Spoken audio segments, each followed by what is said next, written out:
Well, thanks so much for gathering here today to listen to the candidates. You know, we live in a land where we're blessed that we choose our leaders. It's unique in the world. We choose our leaders. And we ultimately suffer the benefits or pay the consequences for the decisions that we make as a people. There's not one governor, not one member of Congress, not one sitting House member or senator that was not elected by the consent of their districts. So ultimately, we pay the price, or we reap the benefits. And wow, what benefits have we reaped? We have prospered into the greatest nation to ever grace the face of this planet. If you think about our prosperity, we represent 4% of the world's population, yet we control most of the wealth. We have the greatest gross domestic product, but things are changing. And what we've all inherited, the greatness that is our country, the greatness that is South Carolina, it's slipping away. Let me tell you a little bit about myself.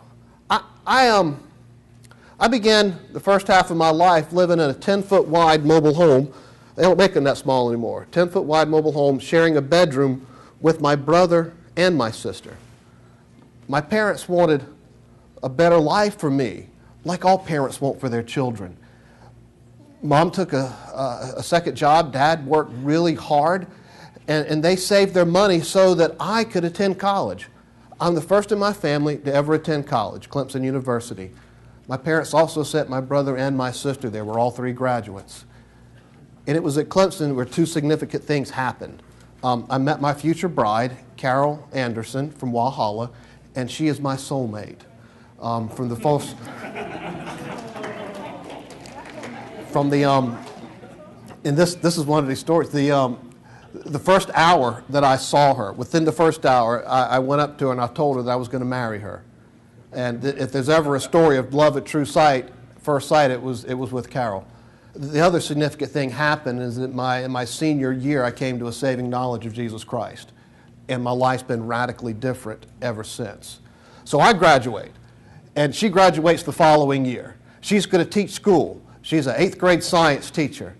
And I'm wanting to put all this knowledge together and start a business. So I go to the Berkeley County office building, and I write out a check for $50, and they hand me a building permit. And that same afternoon, we traveled to the little town of St. Stephen. I put a shovel in my wife's hand. We're still married.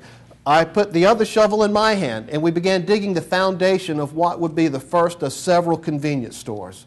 I opened that store at 5:30 in the morning. I closed it at 11 at night. I did that every day for 6 months, except on Sunday, opened at 1. That's a lot of hours. But I worked hard. I worked hard at it and was able to grow that business.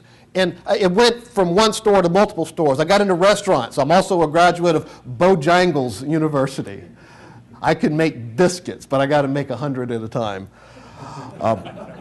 Got into sandwiches, Blimpie subs and salads. I've got several businesses going on. And I've sat across from the table of more than 350 people and offered them a chance for a job.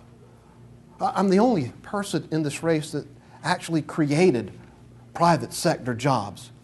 And 8 years after I started my first business, I'm building a truck stop directly across the street. I go to get the building permits, and they hand me a book instead of a permit. And it says, fill this out. Go visit the other state agencies.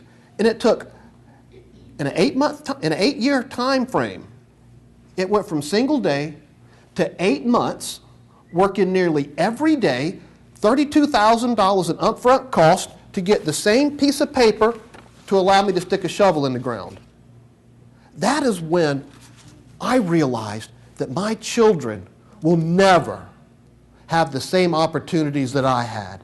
They'll never experience the same freedoms that I got to experience. They'll never enjoy the same choices that I received unless somebody did something.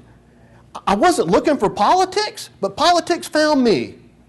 So I get involved. I go visit my senator, and I'm telling about some of the issues, how government is keeping me from growing my business and from creating wealth not only for the community but for my family. And he not only does he not understand my issues, he doesn't care. I go to the South Carolina Republican Party. I say, I want to run. I'm going to run. I'm going to run. I'm going to run for the Senate. They said, what district do you want? I said, I'm in district number 37. They kind of laughed and said, that's one of their seats. Maybe you should run as a conservative Democrat. I'm in what was once a majority-minority district. Someone like me was not supposed to be elected. But I went ahead and paid my filing fee. I told the community what I was doing and why I was doing it. I went and visited the multiple county. My district looks like an amoeba. I went to I serve on 4 county delegations. I went out to the community telling them my story, and it resonated. No one thought I could get elected, but when the results came in that night, I became a member of the South Carolina Senate. And I've been fighting for South Carolina. Thank you. And I've been fighting for South Carolina conservative values ever since. And once I got in there, it ain't what I thought it would be like. I thought that reason and logic would rule the day. It doesn't. Arrogance, ignorance, pride. If something sounds like a good idea, well, it probably is a good idea, but that's not what happens in government. Government is very good about taking from what produces and giving it to that which does not produce. It happens in business. It even happens in education. Our best schools are the ones the money is taken from to give to our worst schools. What incentive do our schools have to improve when they will lose funding? What incentive does a business have if the more that business makes, the more the government takes and gives to what does not produce? I've fought on the right side of issues. I've lost too many of them, but I've had some successes. Over the years, I've been elevated in seniority. The last couple of years, I led the DOT investigation into the corruption that was at that agency with the contracting issues, with the other problems. This is just one of the things. And the executive director ended up resigning during the investigation. I wrote the DOT restructuring bill. And you hear all this talk about the House and the Senate and the governor not getting along. As poisoned as the well is, it takes someone who understands and loves people to be able to work with people, even people you disagree with. And I was able to build a coalition in the Senate. The system was rigged. Roads in this state have historically been paved on political reasons, not over actual need. Those that have been there the longest, those who had the political pull, those are the ones who got their roads. Those are the ones who had their streets resurfaced and repaved. All that's changed now. I was able to go and convince the top leadership who really liked the system the way it was able to build consensus, and we passed the first major restructuring bill since Carroll Campbell was governor. Was able to convince my colleagues in the House it was the right thing to do. They passed it. Went through a horrible conference committee. It almost fell apart there, but was able to salvage the conference committee, and the governor signed it into law. We need a dozen more restructuring bills. Today, for the first time, at least within the Department of Transportation, roads are scored. They're given a score. Whoever gets whatever road gets the highest score, that's where they put the asphalt. That's where they widen the lanes. That hasn't happened in this state ever. That started happening in 2006. There's more resurfacing projects going on today than there ever has been in our state's history. We need more. We need more reform. But 12 years of service has also been frustrating.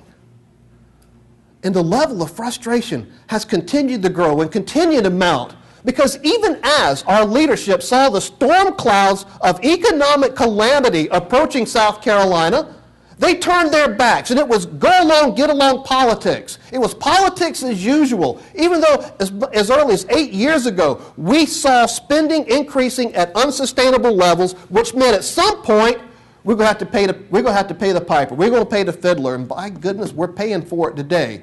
And we're at a crossroads in our state, a crossroads, where we're going to become more like California, or we'll become more like Texas.